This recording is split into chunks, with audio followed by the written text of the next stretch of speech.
करीब 13 दिन होने को आए और इस देश के सबसे होनहार खिलाड़ी जो इस देश के लिए पदक जीत कर लाते हैं, दिल्ली की सड़कों पर बैठकर प्रदर्शन कर रहे हैं न्याय की आस में। पर आस उन्होंने किससे लगाई है? उस सरकार से जिसके अंदर की नैतिकता और मर्यादा पूरी तरह से मर चुकी है। असलियत तो यह है कि कल शाम को जो जंतर मंतर पर खिलाड़ियों के साथ हुआ वो भयावह है। अमित शाह की दिल्ली पुलिस ने खिलाड़ियों के साथ बदसलूकी करी, महिला खिलाड़ियों को गंदी गंदी गालियां दी गई, वहां पर हाथापाई की गई, लाठियां चलाई गई। ये सब किसके इशारे पर हो रहा है? ये सवाल उठता है। लेकिन उससे पहले एक बात कहनी जरूरी है कि गंभीर आक्षेपों से घिरे भाजपा के बाहुबली सांसद ब्रजभूषण शरण सिंह ने साफ तौर से यह कह दिया है, जब प्रधानमंत्री नरेंद्र मोदी या गृह मंत्री अमित शाह कह देंगे मैं तुरंत इस्तीफा दे दूंगा। तो आज सवाल यह है कि प्रधानमंत्री किस चीज का इंतजार कर रहे हैं, कौन से मुहूर्त का इंतजार कर रहे हैं? क्योंकि उनको तो ये सब बातें 2021 से पता है, क्योंकि विनेश फोगट ने, जिनको वो घर की लड़की कहते हैं, उसने जाके खुद इनको बताई है। और अब ये भयावह स्थिति देखकर भी आप चुप बने बैठे रहिएगा मोदी जी? आज सवाल इस बात का है, आज सवाल इस बात का है कि क्या आप अपनी चुप्पी तोड़िएगा और किस मुंह से आप कर्नाटका आकर यहां पर नारी शक्ति की बात करते हैं जब देश की बेटियों के साथ बदसलूकी हो रही है। लेकिन इस पूरे प्रकरण में बहुत सारे चेहरे बेनकाब हुए। मैं पहली बात करना चाहती हूं इस देश के गृह मंत्री अमित शाह की। अमित शाह की दिल्ली पुलिस की असलियत यह है कि उन्होंने एफआईआर ही लॉन्च नहीं करी तब तक जब तक सुप्रीम कोर्ट ने निर्देश नहीं दिया। और अब अमित शाह की ही दिल्ली पुलिस ने कल महिला खिलाड़ियों के साथ और अन्य वहां पर खिलाड़ियों के साथ बदसलूकी करी है, बदतमीजी करी है और उनके साथ अन्याय किया है।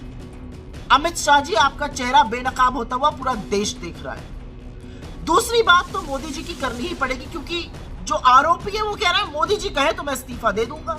लेकिन मोदी जी पता नहीं किस चीज का इंतजार कर रहे हैं। मोदी जी को तो 2021 से पता था कि ऐसा कुछ है, पता नहीं किस बात का इंतजार कर रहे हैं। जब मेडल जीत कर ये खिलाड़ी लाएंगे तो लपक लपक के फोटो खिंचाने में सबसे आगे मोदी जी रहते हैं। श्रेय भी इस बात का ले लेते हैं, विनेश को अपने घर की बेटी भी कह देते हैं, लेकिन जब वो बेटी सड़कों पर बैठी है तो एक शब्द नहीं बोलेंगे। तीसरा चेहरा बेनकाब होता है इस देश के खेल कूद मंत्री का, अनुराग ठाकुर का। आप मीडिया के इवेंट्स में जाके स्किपिंग करिएगा, पुशअप्स करिएगा, और जो महिला खिलाड़ियों का आरोप है, जो आप पर वो सीधा आरोप लगा रही है कि आपने आश्वासन दिया था, उसके बारे में क्या कीजिएगा? आप गोली मारो के नारे जरूर दिल्ली में लगवा दीजिएगा, दिल्ली में वहीं पर बैठी हुई लड़कियों की टो लेने की आपने नहीं सोची अभी तक। और चौथा चेहरा बेनकाब होता है भाजपा की महिला नेत्रियों का, और खास तौर से महिला बाल विकास मंत्री स्मृति ईरानी का। उन्होंने तो मौन धारण कर लिया इस पूरे मुद्दे पर। वो गला फाड़ के तभी चीखती हैं जब राहुल गांधी का नाम आ जाता है, अन्यथा वो मौन धारण करके रहती है। पांचवी बड़ी बात करनी पड़ेगी इस देश के महिला आयोग की, रेखा वर्मा जी की। रेखा वर्मा जी ने आंख पर पट्टी बांधी हुई है। वो पट्टी वो तभी खोलती हैं जब विपक्ष के खिलाफ साजिश रचनी हो भाजपा के साथ मिलकर, अन्यथा वो कहीं पर भी किसी महिला के खिलाफ अत्याचार हो जाए वो एक शब्द नहीं बोलती है, कोई कार्रवाई नहीं करती है। विपक्ष का मामला हो दौड़ी दौड़ी चली जाएंगी काम करने के लिए। सारा रंजिश के तहत, साजिश के तहत वो काम करती है। छठा बड़ा बेनकाब जो होता हुआ व्यक्ति दिख रहा है वो है प्रियंका कानून को, एनसीपीसीआर के चीफ, जो राष्ट्रीय बाल अधिकारों का, बाल सुरक्षा का आयोग है, उसके चीफ। वो तो भक्ति में ऐसे तल्लीन है कि बेचारे के पास वक्त ही नहीं है कि पॉक्सो जैसा गंभीर आरोप जब लगा है तो उसका संज्ञान ले ले, उस पर कार्रवाई कर दे। लेकिन अभी विपक्ष का नाम आ जाने दीजिए, राहुल गांधी जी का नाम कहीं पर आ जाए, अगर उनसे कुछ बच्चे मिलने चले आए तुरंत चिट्ठियां लिखने लगते हैं चुनाव आयोग को। सातवां बड़ा बेनकाब, और इससे मुझे थोड़ा दुख होता है, वो बड़े बड़े खिलाड़ी, वो नामी गिरामी सितारे हैं जो बड़े मुखरित होते थे, जो खूब बोलते थे। उसमें से कुछ हैं जिनका ओहदा बढ़ गया, जिनकी रिस्पेक्ट बढ़ गई, चाहे वो नीरज चोपड़ा हो या अन्य कोई भी जो इन खिलाड़ियों के समर्थन में मैदान में उतरा है बिना परवाह किए। और कुछ ऐसे हैं सितारे जो बहुत धूमिल हो गए अपने चुप रहने से और अपने अनर्गल बयानबाजी से। जो हक के लिए लड़ रहे हैं उनको बवाल मचाने को कहा जा रहा है। आठवां तो मीडिया की बात करनी ही पड़ेगी।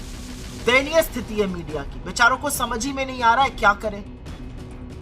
अब खिलाड़ियों के पक्ष में तो बोलना ही पड़ेगा, इतना प्रेशर है जनता का।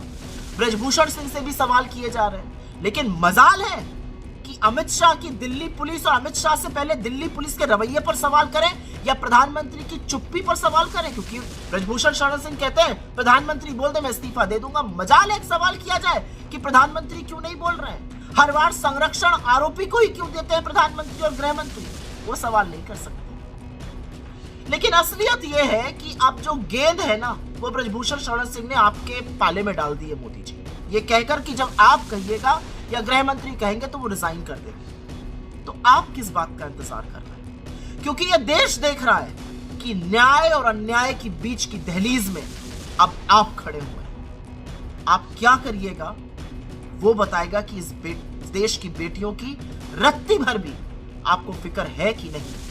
13 दिन से ऊपर होने को आ गए। वो सुशोभित खिलाड़ी जो इस देश का गौरव बढ़ाते हैं, जो बड़े बड़ों को पटखनी दे देते हैं, जो लोगों को चारों खाने चित्त कर देते हैं, आंसुओं से रो रहे हैं। न्याय और अन्याय के बीच की इस दहलीज में अब आप खड़े हैं, क्या कीजिएगा Modi ji? Welcome to K-Mall, a premium project by Kaleen Group. K-Mall is in the heart of Kolkata's electronic, garment and lifestyle hub, Khidirpur. K-Mall, which is designed as a world-class mall, is the outcome of endless effort of our experts, combined with modern superb techniques and new age design. Book now